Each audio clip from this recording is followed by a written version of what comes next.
Milo Stojanovic është largimi I parë nga Vllaznia. Një gjë e tillë është bërë zyrtare mbrëmjen e Sumërkurës nga ana e klubit shkodran.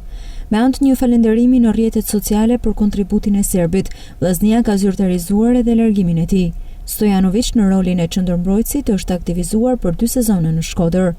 Pas 2 vitesh bashkëpunimi mbyllet këtu rrugtimi I futbollistit Milo Stojanovic me fanellën kuqe-blu.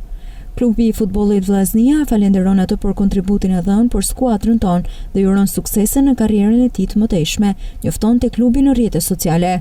Në edicionin e fundit Stojanovic zbriti 28 herë në fushën e lojës duke shënuar edhe 3 gola. Në futbollin shqiptar, më parë shtatlarti është aktivizuar edhe me Kastriotin dhe Bylisin.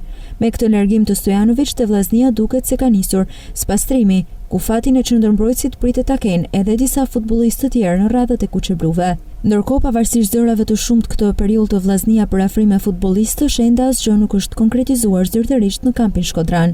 Për momentin nuk ka asnjë lëvizje zyrtare, si në hyrje apo në dalje të futbollistëve në radhët e klubit. Ndërkohë, një nga emrat e futbollistëve që mund të afrohet në Shkodër është mbrojtësi I Teutës, Artan Jasqi. Ky I fundit është një dëshirë e trajnerit Edi Martini për Vllaznin. Trajneri I kuqe-bluve I njeh mjaft mirë aftësitë të qendërmbrojtësit, që do të shtonte forcat në repartin ku për momentin Vllaznia ka më tepër nevojë të forcohet.